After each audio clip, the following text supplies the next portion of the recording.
pretty loud here and a little bright, but here comes that sun. So I'm going to try to continue here with chapter 6. It says part 3, how to break the worry habit before it breaks you. Chapter 6, how to crowd worry out of your mind. I shall never forget the night a few years ago when Marion J. Douglas was a student in one of my classes. I have not used his real name. He requested me, for personal reasons, not to reveal his identity. But here is his real story as he told it before one of our adult education classes. He told us how tragedy had struck at his home, not once, but twice.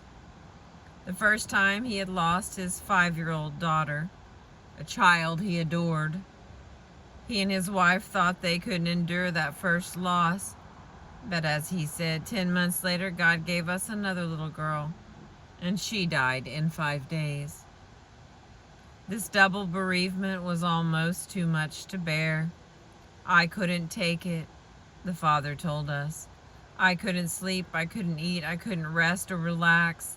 My nerves were utterly shaken and my confidence gone. At last he went to doctors. One recommended sleeping pills and another recommended a trip. He tried both, but neither remedy helped. He said, "My body felt as if it were encased in a vice, and the jaws of the vice were being drawn tighter and tighter. The tension of grief. If you have ever been paralyzed by sorrow, you know what he meant. But thank God I had one child left, a 4-year-old son. He gave me the solution to my problem. One afternoon, as I sat around feeling sorry for myself, he asked, 'Daddy, will you build a boat for me?' I was in no mood to build a boat. In fact, I was in no mood to do anything. But my son is a persistent little fellow. I had to give in. Building that toy boat took about 3 hours. By the time it was finished, I realized that those 3 hours spent building that boat were the first 3 hours of mental relaxation and peace that I had had in months. That discovery jarred me out of my lethargy, and that caused me to do a bit of thinking, the first real thinking I had done in months. I realized that it is difficult to worry while you are busy doing something that requires planning and thinking. In my case, building the boat had knocked worry out of the ring, so I resolved to keep busy. The following night, I went from room to room in the house, compiling a list of jobs that ought to be done. Scores of items needed to be repaired. Bookcases, stair steps, storm windows, window shades, knobs, locks, leaky faucets. Astonishing as it seems, in the course of 2 weeks, I had made a list of 242 items that needed attention. During the last 2 years, I have completed most of them. Besides, I have filled my life with stimulating activities. 2 nights per week, I attend adult education classes in New York. I have gone in for civic activities in my hometown, and I am now chairman of the school board. I attend scores of meetings. I help collect money for the Red Cross and other activities. I am so busy now that I have no time for worry." No time for worry?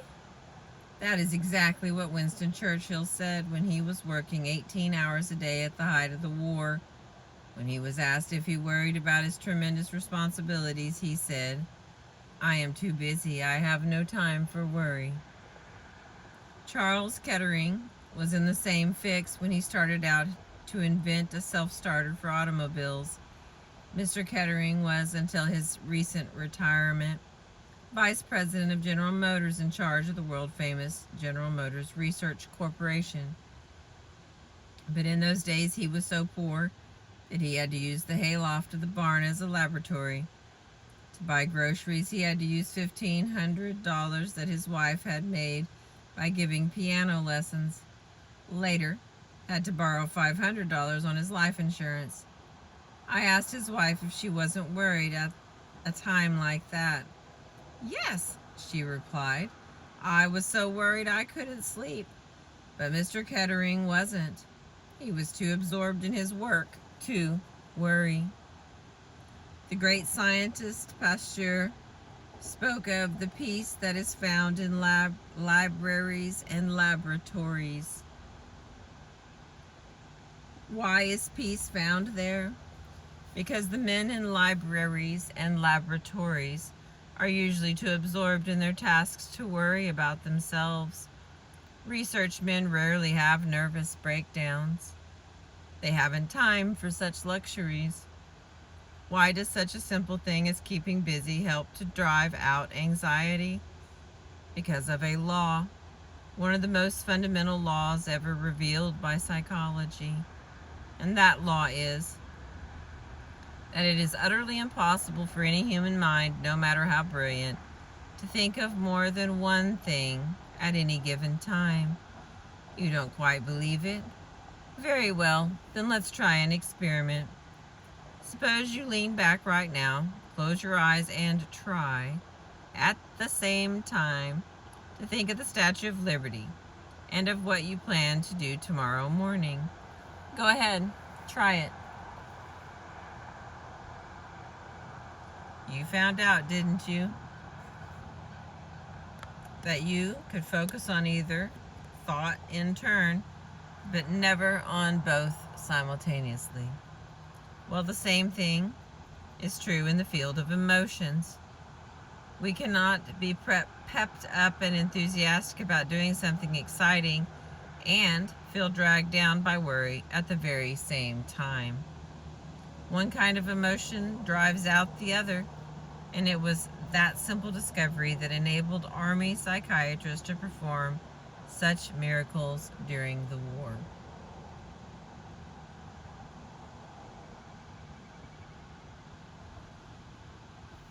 When men came out of battle so shaken by the experience that they were called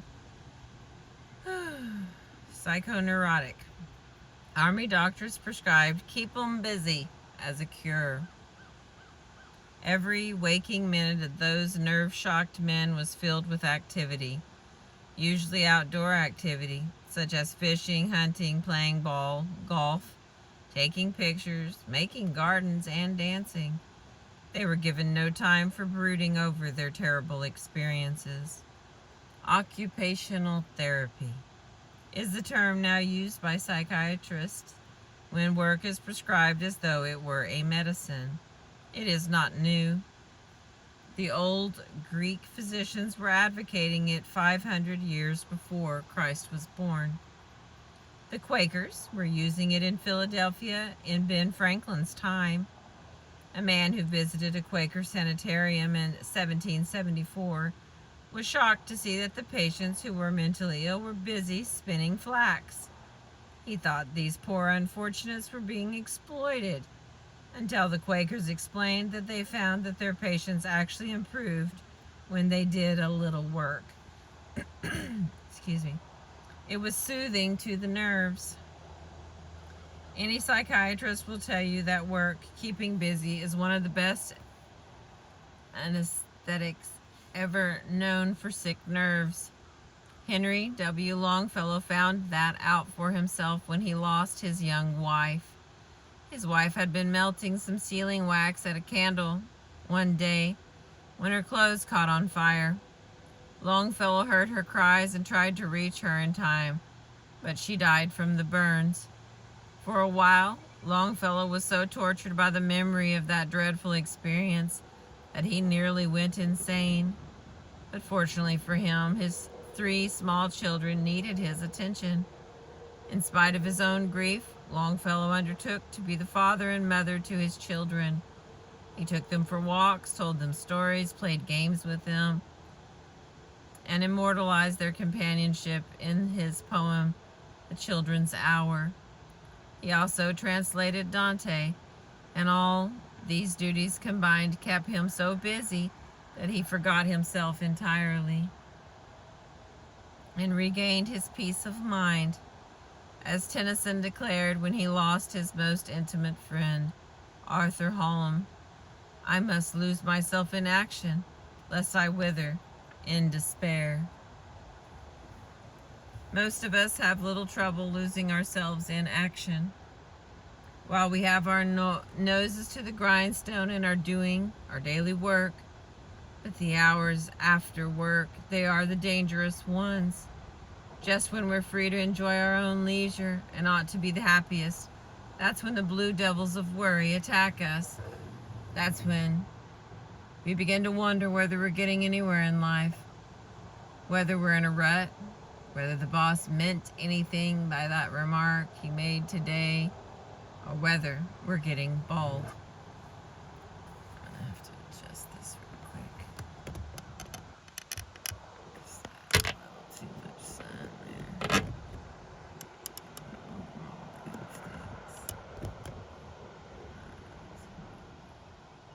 Just a little bit.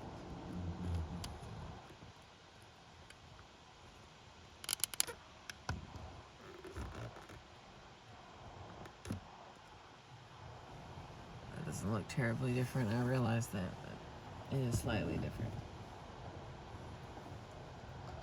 Most of us have little trouble losing ourselves in action. While we have our... Oh, I read that one already. When we are not busy, our minds tend to become a near vacuum. Every student of physics knows that nature abhors a vacuum. The nearest thing to a vacuum that you and I will probably ever see is the inside of an incandescent electric light bulb. Break that bulb, and nature forces air in to fill the theoretically empty space. Nature also rushes in to fill the vacant mind. With what? Usually with emotions. Why? Because emotions of worry, fear, hate, jealousy, and envy are driven by primeval vigor and the dynamic energy of the jungle. Such emotions are so violent that they tend to drive out of our mind all peaceful, happy thoughts and emotions. James L. Mursell, professor of education, Teachers College, Columbia, put it very well when he said, "Worry is most apt to ride you ragged, not when you are in action, but when the day's work is done. Your imagination can run riot then and bring up all sorts of ridiculous possibilities and magnify each little blunder. At such a time," he continues, "your mind is like a motor operating without its load. It races and threatens to burn out its bearings or even to tear itself to bits. The remedy for worry is to get completely occupied doing something constructive." But you don't have to be a college professor to realize this truth and to put it into practice. During the war, I met a housewife from Chicago who told me how she discovered for herself that the remedy for worry is to get completely occupied doing something constructive. I met this woman and her husband in the dining car while I was traveling from New York to my farm in Missouri. I'm sorry, I didn't get their names. I never like to give examples without using names and street addresses, details that give authenticity to the story. This couple... Just left of this one.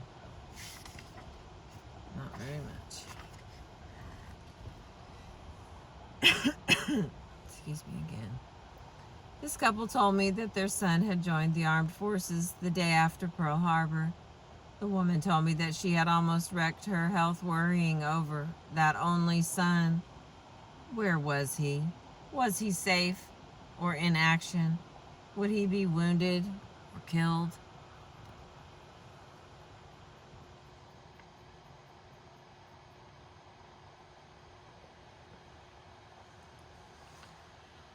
When I asked her how she overcame her worry, she replied, "I got busy."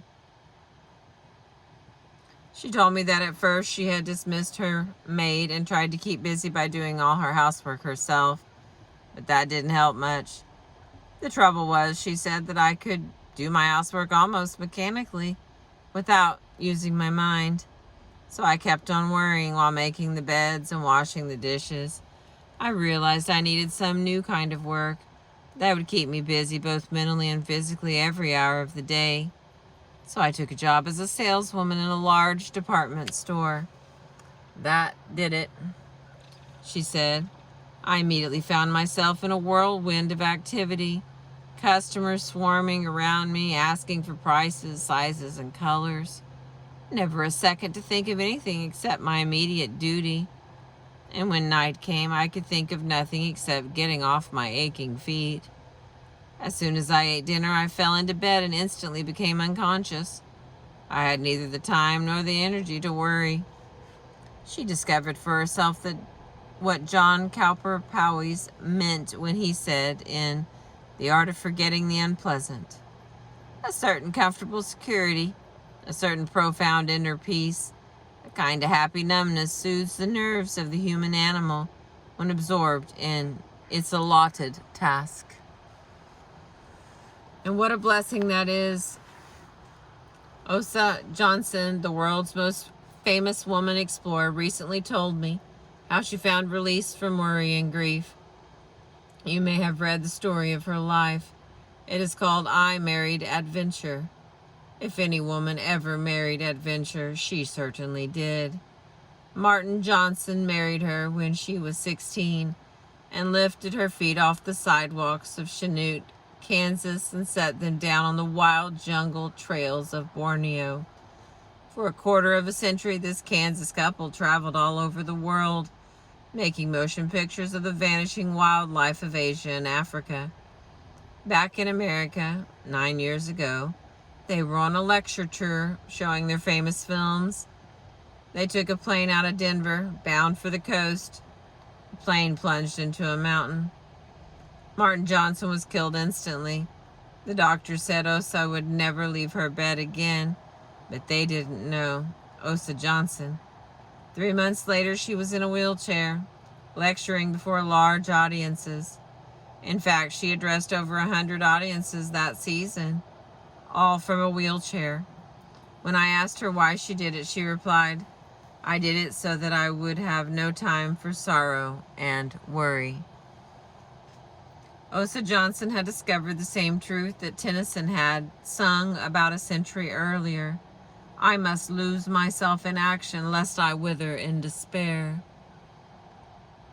Admiral Byrd discovered the same truth when he lived all alone for 5 months in a shack that was literally buried in the great glacial ice cap that covers the South Pole. An ice cap that holds nature's oldest secrets. An ice cap covering an unknown continent larger than the United States and Europe combined. Admiral Byrd spent 5 months there alone. No other living creature of any kind existed within 100 miles. The cold was so intense that he could hear his breath freeze and crystallize as the wind blew it past his ears. In his book, Alone, Admiral Byrd tells all about those 5 months he spent in bewildering and soul-shattering darkness. The days were as black as the nights. He had to keep busy to preserve his sanity. At night, he says, before blowing out the lantern, I formed the habit of blocking out the morrow's work.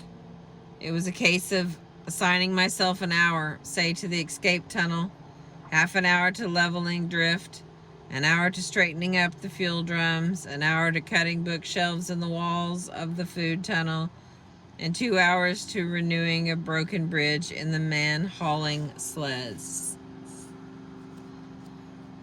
It was wonderful, he says, to be able to dole out time in this way. It brought me an extraordinary sense of command over myself. And he adds, without that or an equivalent, the days would have been without purpose. And without purpose they would have ended, as such days always end, in disintegration. Note that last again. Without purpose the days would have ended, as such days always end in disintegration. If you and I are worried, let's remember that we can use good old-fashioned work as a medicine. That was said by no less than an authority than the late Dr. Richard C. Cabot, formerly professor of clinical medicine at Harvard.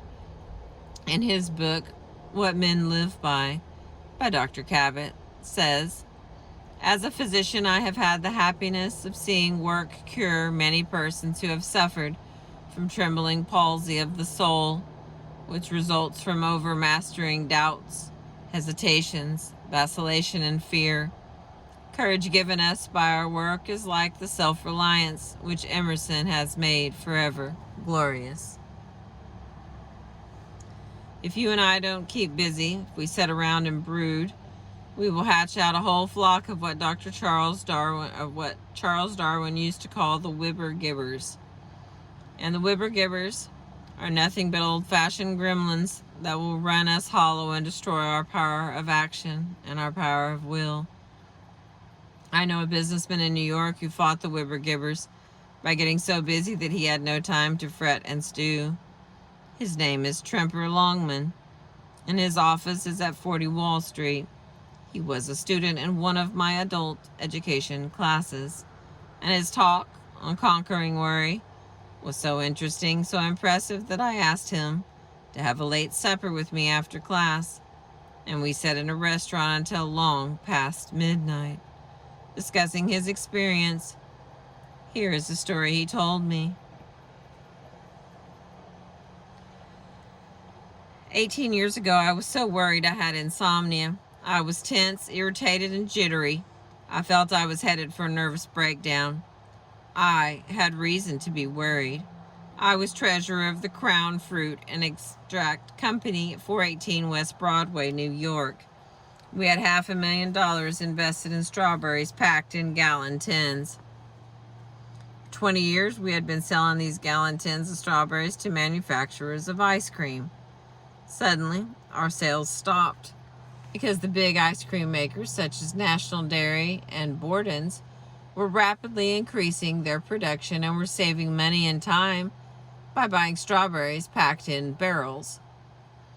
Not only were we left with $500,000 in berries that we couldn't sell, but we were also under contract to buy $1 million more of strawberries in the next 12 months. We had already borrowed $350,000 from the banks. We couldn't possibly pay off or renew these loans. No wonder I was worried. I rushed out to Watsonville, California, where our factory was located, and tried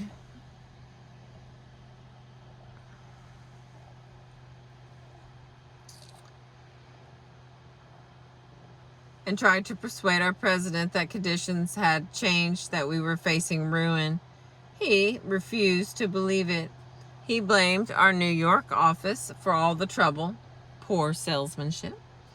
After days of pleading, I finally persuaded him to stop packing more strawberries and to sell our new supply on the fresh berry market in San Francisco. That almost solved our problems. I should have been able to stop worrying then, but I couldn't. Worry is a habit, and I had that habit. When I returned to New York, I began worrying about everything. The cherries we were buying in Italy, the pineapples we were buying in Hawaii, and so on. I was tense, jittery, couldn't sleep, and as I have already said, I was heading for a nervous breakdown. In despair, I adopted a way of life that cured my insomnia and stopped my worries. I got busy. I got so busy with problems demanding all my faculties that I had no time to worry. I had been working 7 hours a day. I now began working 15 and 16 hours a day. I got down to the office every morning at 8 o'clock and stayed there every night until almost midnight. I took on new duties, new responsibilities. When I got home at midnight, I was so exhausted when I fell in bed that I became unconscious in a few seconds. I kept up this program for about 3 months. I had broken the habit of worry by that time, so I returned to a normal working day of 7 or 8 hours. This event occurred 18 years ago. I have never been troubled with insomnia or worry since then. George Bernard Shaw was right. He summed it all up when he said, The secret of being miserable is to have the leisure to bother about whether you are happy or not. So don't bother to think about it. Spit on your hands and get busy. Your blood will start circulating, your mind will start ticking, and pretty soon this whole positive upsurge of life in your body will drive worry from your mind. Get busy, keep busy. It's the cheapest kind of medicine there is on this earth, and one of the best. To break the worry habit, here is rule number 1. Keep busy. The worried person must lose himself in action, lest he wither in despair. Thank you for listening.